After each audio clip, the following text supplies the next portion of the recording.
नमस्कार, आज तक के इस खास कार्यक्रम में हम आपका स्वागत है। हमारे साथ है देश के number 1 star, superstar, the one and only Shahrukh Khan हमारे साथ है। पहले ट्विटर टाउन हॉल में, देश के पहले ट्विटर टाउन हॉल पे सुब्रो मुखर्जी आपको पूछ रहे हैं, Shahrukh, what is the reason of your enthusiasm, energy, wittiness and hotness? आपके क्या राज है कि आप 50वें साल पर भी उतने ही एनर्जेटिक है, उतने ही एंथुजियास्टिक है, उतने ही हॉट है, उतने ही विटी है? हॉटनेस को हिंदी में बोल के सुनाओ पहले। गर्माहट। गरम क्यों है? गरम धर्म। एक जमाने में गरम धर्म था, अब गरम शाहरुख कह रहा है। नहीं, ये वो वाला गरम नहीं है। ये हॉट वाला गरम है। ये हॉट, ये सेक्सी वाला है। ये सेक्सी वाला गरम है। मुझे मेरा काम बहुत अच्छा लगता है। मुझे बड़ी खुशी होती है कि सुबह उठकर मैं बहुत मेहनत करूं, फिल्में बनाऊं, और सच्ची बात यह है कि मुझे इतना मिल गया अपने काम के अंदर जितनी मुझको तवक्को नहीं थी। मुझे ये लगता नहीं था कि मैं इस मुकाम पर पहुंच सकता हूं। तो एक कहीं पे रिस्पॉन्सिबिलिटी भी आती है कि मैं इतना काम करूं कि फाइनली मैं इस काम को डिजर्व कर सकूं। तो इसलिए मैं मेहनत भी करता हूं, मुशक्कत भी करता हूं और खुशी से करता हूं। अगर काम खुशी से नहीं किया तो फिर वो परेशानी लगने लगता है। पर वो सेक्सीनेस का राज कहाँ है? ये तो एनर्जी का राज हुआ, आपने उसका जवाब नहीं दिया। वो तो मतलब अब अपने मुंह से अपनी तारीफ में क्या करूं राजदीप। अब जो है वो है यार, वो अब नेचुरली है, मैं उसको नहीं रोक सकता हूं। वो खुद ही कहीं से आती रहती है। चलिए, दूसरा सवाल। सोनिया अंगल कहती है 50 साल की उम्र में शाहरुख की प्रायोरिटी क्या है? फिल्म्स, प्रोडक्शन, स्पोर्ट्स, इनोवेशन या फैमिली के साथ ज्यादा वक्त? एक्चुअली मैंने बहुत कोशिश की है पिछले 25 साल में, जब से मैं काम कर रहा हूँ, कि अपने बच्चों के साथ, फैमिली के साथ, घर वालों के साथ जितना वक्त हो सके बिताऊं। एक छोटी सी बात ये भी थी कि वो जल्दी सो जाते, तो उनको मैंने देर जागना सिखाया। स्पेशली मेरे बेटे को, वो भी 6 बजे सोता है सुबह, से मेरे साथ वक्त गुजार सकें। At this juncture, at this point, I think ये मेरी रिस्पॉन्सिबिलिटी है कि फिल्मों के माध्यम में, फिल्मों के जरिए मैं कुछ इनोवेशन लेकर आऊँ। अगर मैंने नहीं किया तो ये जो 25 साल का मुझको इतना सब कुछ मिला है वो बेकार जाएगा। तो मैं थोड़ा इनोवेटिव, कुछ फिल्म की टेक्नोलॉजी में, फिल्म के काम में, फिल्म की एनैक्टमेंट में, डायरेक्शन में, मतलब इतना हम बोल रहे हैं मेक इन इंडिया, कुछ ना कुछ ऐसा करूं जो हमारे देश का नाम बढ़ाए। मुझे पता नहीं मैं कर पाऊंगा कि नहीं, लेकिन मेरी कोशिश यही रहेगी। ये अमन छाबरा सवाल पूछते हैं, क्या वजह है कि आजकल आप एक ही फिल्म कर रहे हैं? Happy birthday, have a fantastic day.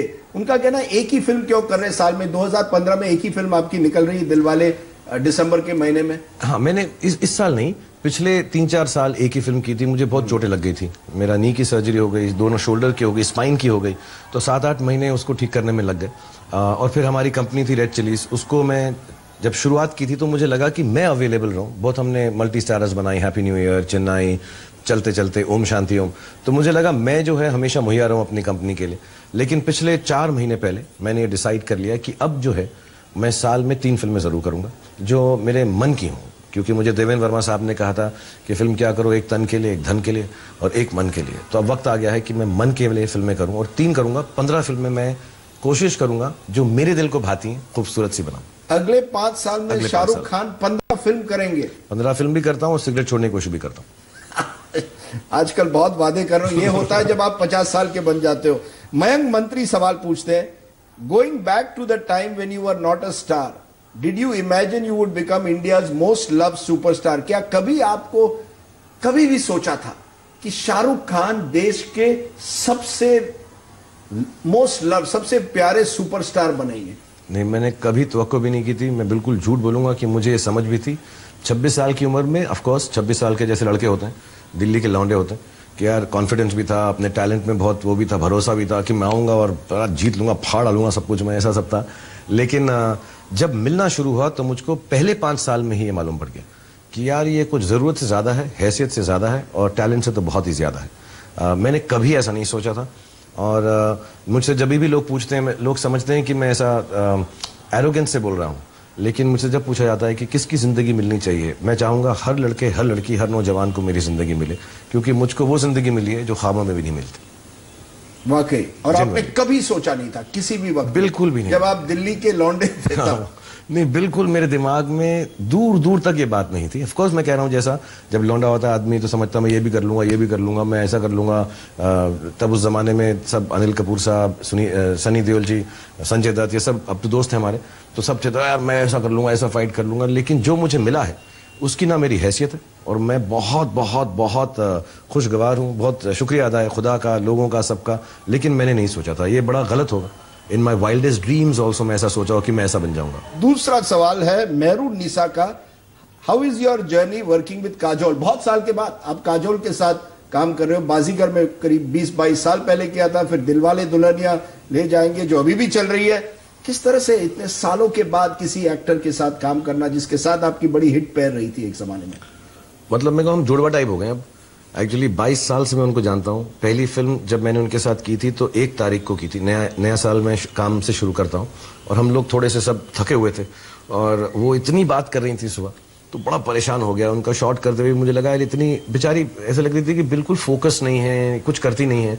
तो मुझसे एक एक्टर ने फ़ोन करके पूछा यार कैसी, उनका नाम बहुत सुना। मैंने कहा बहुत बेकार है यार, बिल्कुल अच्छी नहीं है। और फिर मैंने बाजी करके रशेस देखे, और मैं उसको बार बार फ़ोन करता रहा। उनकी टेलीफोन आंसरिंग मशीन थी कि यार सुपर्ब एक्ट्रेस है, मैजिक है। और काजोल मैजिक है, और काजल हर चीज़ दिल से करती है, मैं बहुत सारी चीज़ें टेक्निक से करता हूँ। तो हम ऑपोजिट हैं एकदम, और एक दोस्ती है, प्यार है, प्रेम है, और एक फैमिली जैसे हैं। So it feels beautiful to work with her. और मुझसे किसी ने अभी रिसेंटली पूछा था कौन तुम काजल को किन फिल्मों में तुमने मिस किया? मैं ऐसा बोलता हूँ काजल को मैंने हर फिल्म में मिस किया। ये बाकी एक्ट्रेसेस के सामने भी बोलोगे या बस केवल मुझसे, मेरे सामने कहोगे? आप जिस एक्ट्रेस का पूछेंगे उसके बारे में यही कहूंगा। अच्छा, रोमांटिक यही तो इतने हाथ थोड़ा फैलाता हूँ। वेल डन शाहरुख खान, आप दिल्ली के वाकई दिल्ली से आए हुए हो। इतना हाथ फैलाता तो 2 केले होता, इतना होता 4। इतने फैलाता हूँ यार, तो सारी की सारी मेरे समा सकती हैं। राहुल घोषाल पूछते हैं, शाहरुख आप पिक्चर डायरेक्ट करोगे?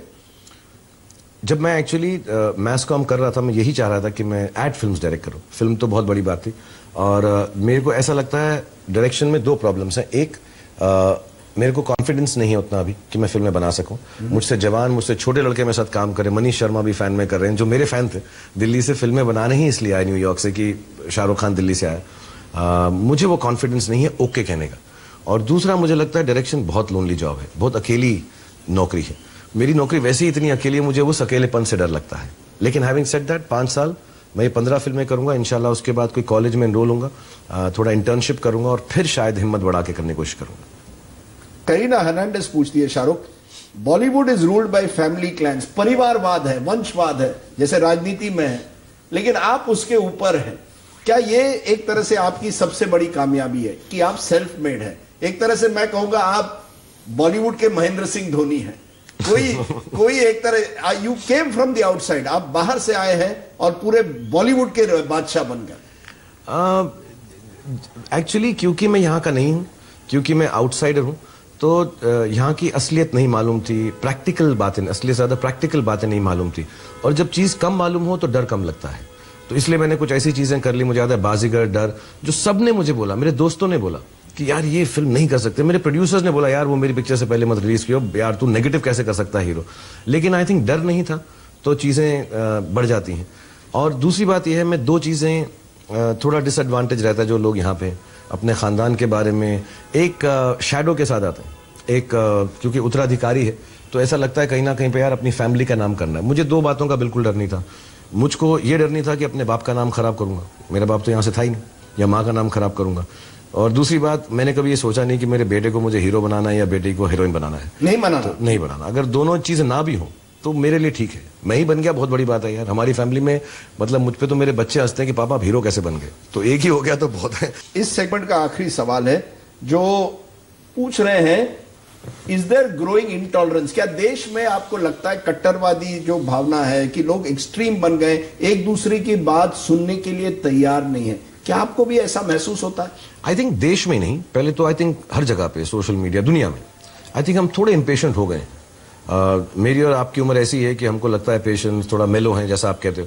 लेकिन जो जवान पीढ़ी है, वक्त नहीं है उनके पास, तो I think over react fast कर जाते हैं। और अब आवाज सुनने के माध्यम बहुत सारे हैं।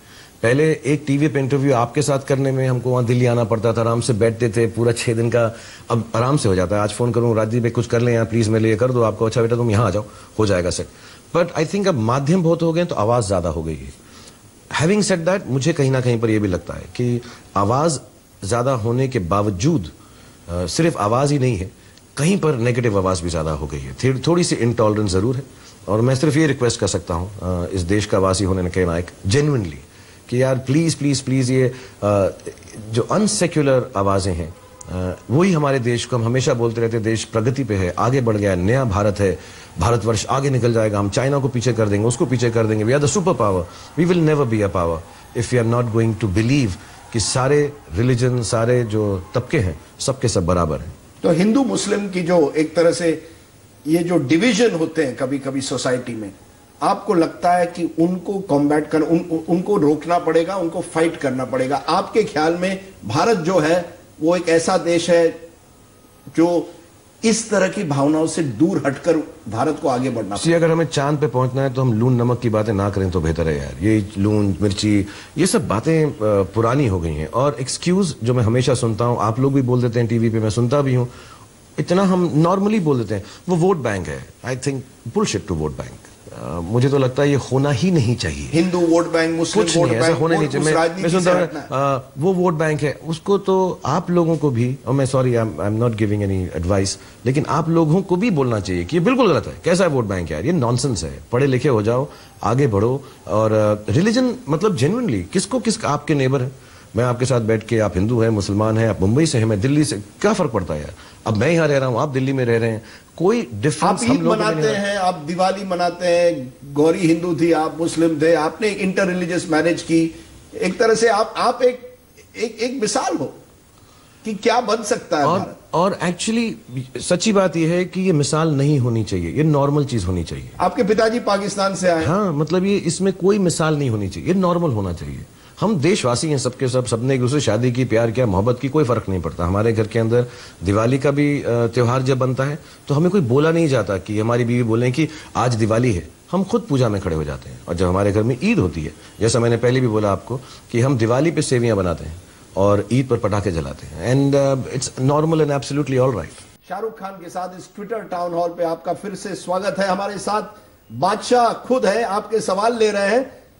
शाहरुख, प्रीति एक सवाल पूछती है, हर व्यक्ति शाहरुख की जिंदगी जीना चाहता है, आप किसकी जिंदगी जीना चाहेंगे?